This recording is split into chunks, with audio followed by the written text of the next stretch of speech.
Hey BookTube, it's Shelly, and today we're going to be doing the A tag. I have my computer right here with some notes and all of the prompts. The A tag was created by Jim's Books Reading and Stuff, and I believe what Jim is doing is he is taking each letter of the alphabet, going from A to Z, and creating a tag, which prompts revolve around the letter that he's focusing on that week. I was tagged by Gina Stan Your Books. Thanks for tagging me, Gina. I was like so excited when I watched your video and I heard my name. I was really stoked to be tagged. So thanks, Gina. And let's get into prompt number 1.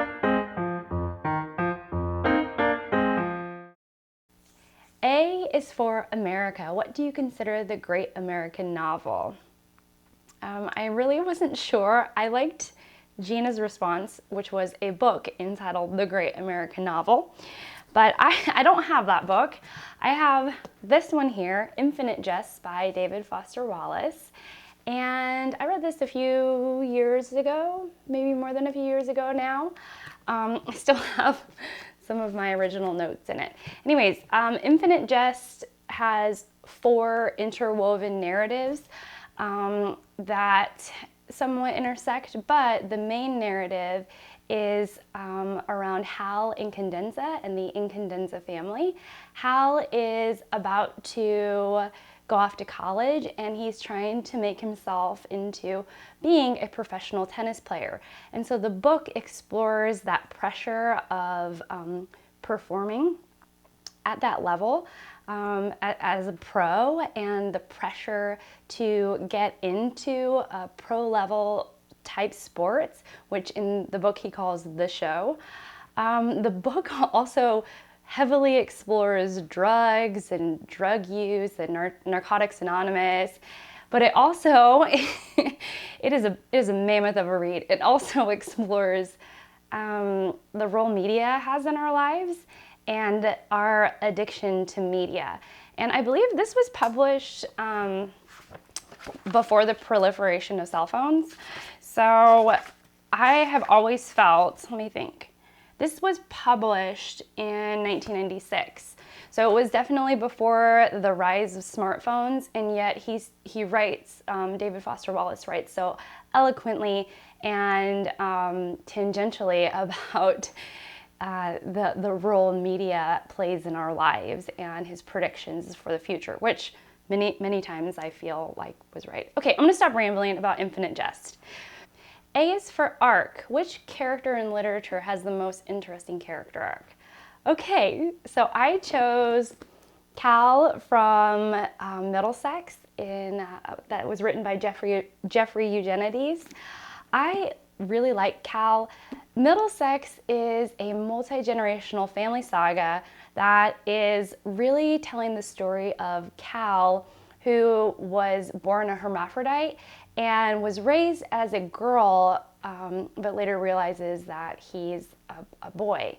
And so he tells that to you, the narrator tells that to you, who is Cal, telling this story about when he was raised as a little girl. And the story is super interesting. Eugenides has a real knack for language, his grasp on it, and his really long meandering sentences are gorgeous. And he has these long, like, hyperbolic paragraphs that demonstrate, a character's emotion, which is always really entertaining and fun.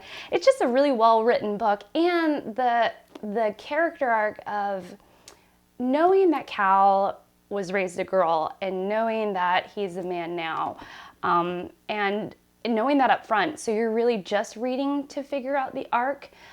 There isn't a lot of surprise, and yet it was so interesting and so engaging. I could go on and on about the book, as I already have.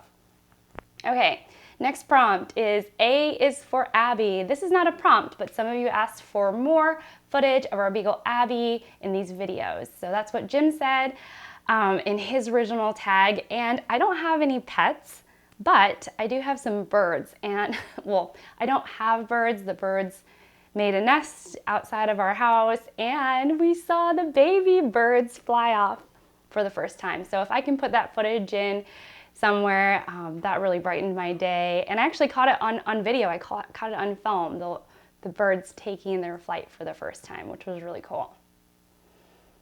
Okay, question number 3, or prompt 3, is for Australia. What was the last book you read by an Australian author?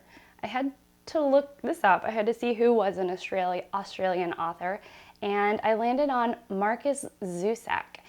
He wrote The Book Thief, and I read that a couple of years ago for graduate school. I really liked it, and I don't have it with me. A is for Austen. What do you plan to read for Jane Austen July? I am not actually sure I'm going to participate in Jane Austen July. I'm going out of town for pretty much the entire month of July, and so I don't know if I'm going to have time to squeeze in an Austen read, because there are just so many other books that I want to read. Nothing wrong with Jane Austen, but you know, I'm just not sure I'm going to be able to get it in this month. Don't hate. Okay, prompt 5. A is for automobile. What is your favorite literary automobile? So the first automobile I came up with was that in Seabiscuit. Seabiscuit is written by Laura Hillenbrand. Is that right? Laura Hillenbrand. I have the book on the bookshelf there. And she wrote the biography of the racehorse Seabiscuit. And Seabiscuit is owned by Charles S. Howard. Charles S. Howard, in his younger years, was a car salesman. And he was at the beginning of the rise of the car industry, the automobile industry, and he was known to be a really great car salesman. I don't really get sold on cars, but even reading about his sales tactics made me want to buy one of the cars that he was selling. And it always talks about how nice of a car he drives to all the races, and I don't know, cars are a big theme in that book. However, if I was going to choose one car, it would be the Weasley's car in the second book of the Harry Potter series. So I always felt like the Weasley's car is the hero of the first couple chapters. It flies, and who wouldn't want a flying car that also happens to be a tool for heroism? Okay. Prompt 6. A is for anonymous. What is your favorite book or poem published anonymously? Less anonymously and more unknown, but the only book that I could think of besides Go Ask Alice, which is a terrible, not good, I could not recommend read, but the only other book that I could think of that was unknown was Beowulf. So I read this in college. It was a really good read. I think we had a class, or definitely a unit, dedicated to Beowulf and Old English, and my teacher read it in her Old English accent, which was really cool, one that she had practiced. A is for autobiography. What was the last autobiography you read? So I read All Creatures Great and Small by James Harriott. It is the autobiography. He wrote his book, I think technically in memoirs, but James Harriott, in his older life, writes about his life as a vet in the countryside of England. And it is the most heartwarming, the sweetest read I have read probably all year. It was so good and so sweet. For animal lovers or even not animal lovers, it was just a fantastic read. Yeah. Maybe I'll give it a review later or something. Okay, last prompt 8. A is for audiobooks. Do you consider listening to an audiobook as reading? 100% yes. Gina, I'm gonna borrow what you said because it was so good. She said that, and I agree, that you can read with your eyes, your ears, or your fingers with Braille. And I wholeheartedly believe that. I have thought a lot about audiobooks, and I think that the interesting thing about an audiobook is that usually with a book, when you're reading with your eyes or your fingers, it's just you and the words. But with an audiobook, you have like an intermediary there who is performing the story for you. And so that can either, I think, make the story better. It can enhance the story. It could make it worse, detract from the story, or it could be neutral. And I think sometimes, that's great, especially if the experience is great.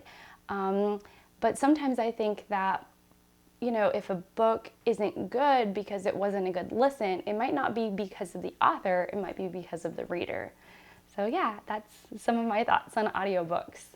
All right, so I'm gonna tag some people. I'm gonna tag Sandy from Miss Reads a Lot.